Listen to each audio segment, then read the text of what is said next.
നിങ്ങളുടെ favourite shows ഇനി ഒരിക്കലും മിസ്സാവില്ല. ഇപ്പോൾ C5 കാണും നിങ്ങളുടെ ഫേവറേറ്റ് ഷോസ് തികച്ചും സൗജന്യമായി.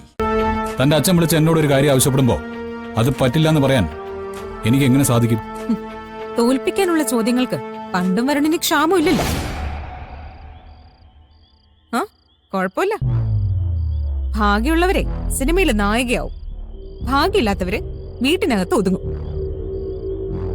ഈ വീട്ടിനകത്ത് ഞാൻ ഒതുങ്ങുന്നു എന്ന് പറഞ്ഞ അത് വരുണിന്റെ ഭാര്യയായിട്ടാ. ഇനി മേലാൽ തമ്മിൽ തിരിയുന്ന കാര്യം വരുൺ എന്നോട് സംസാരിച്ച് പോരുത്. ആ അധ്യായം അവസാനിച്ചു.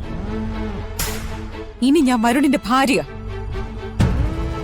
കണിമംഗലത്തെ മരുമകളാ, ഇവിടുത്തെ എല്ലാത്തിനും അവകാശിയുവാ.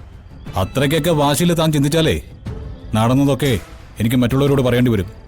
എന്ത് നടന്നത്? അച്ഛന്റെ അമ്മയുടെ മുൻപില് ഞാനൊന്ന് കരഞ്ഞാലേ അവിടെ തീരും വരുണിന്റെ എല്ലാ വാദങ്ങളും. ഇനി എന്നോട് ഡിവോഴ്സിന്റെ കാര്യങ്ങൾ സംസാരിച്ച ഒറ്റ മറുപടി എനിക്ക് പറയാനുള്ളൂ: എനിക്ക് സൗകര്യമില്ല.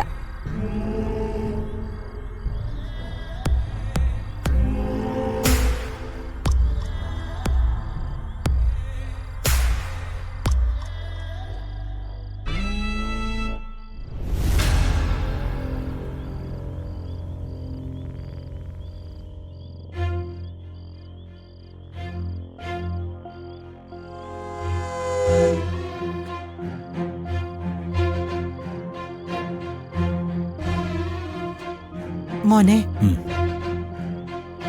മുത്തശ്ശിയെല്ലാം കേട്ടോ? നിങ്ങളുടെ സംസാരം ഞാൻ തുടക്കം മുതലേ കേൾക്കുന്നുണ്ടായിരുന്നു. ഞാൻ ഇത്രയൊക്കെ ചെയ്തിട്ടും മുത്തശ്ശി രാധികയുമായിട്ട് ചേരാനുള്ള എല്ലാ അവസരങ്ങളും ഉണ്ടാക്കി തന്നിട്ടും അതില്ലാതാക്കിയത് രാധിക തന്നെയാ. ഇനി എന്റെ ജീവിതം മുഴുവൻ ആ പോയ പെണ്ണിനെ സഹിക്കണം. മുത്തശ്ശിക്ക് തോന്നുന്നുണ്ടോ 10 ദിവസമല്ല 10 വർഷം കഴിഞ്ഞാലും ഇവിടെ എനിക്ക് സഹിക്കാൻ പറ്റുമെന്ന്? ഇല്ല, നിന്റെ മനസ്സിൽ നിന്നും രാധികയെക്കുറിച്ചുള്ള ചിന്തകൾ ഒരിക്കലും പോവില്ല എന്ന് മുത്തശ്ശിക്ക് അറിയാം. ഇനി പറഞ്ഞെന്നെ മോഹിപ്പിക്കേണ്ട മുത്തശ്ശി.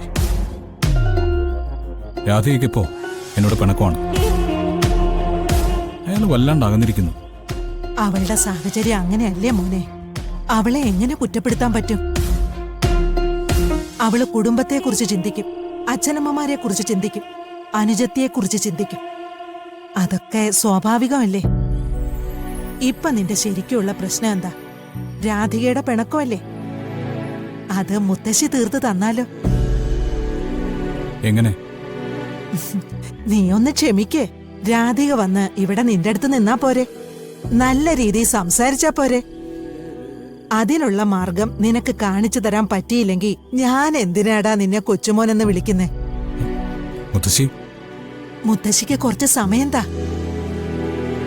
വളരെ കുറച്ച് സമയം. മുത്തശ്ശി രാധികയെ ഇവിടെ എത്തിച്ചിരിക്കും. മുത്തശ്ശിയോട് അല്ലാതെ എനിക്ക് ഈ കാര്യം വേറെ ആരോടും പറയാനില്ല. എനിക്ക് അയാളെ വേണം മുത്തശ്ശി. എന്റെ മനസ്സിലുള്ള സ്നേഹം മുഴുവൻ എനിക്ക് അയാൾക്ക് കൊടുക്കണം.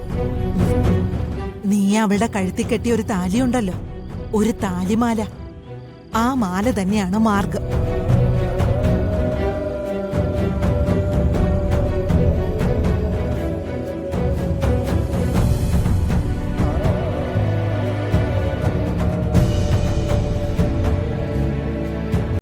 ഡൗൺലോഡ് ചെയ്യൂ C5 ആപ്പ്. കാണൂ എല്ലാ എപ്പിസോഡുകളും സൗജന്യമായി.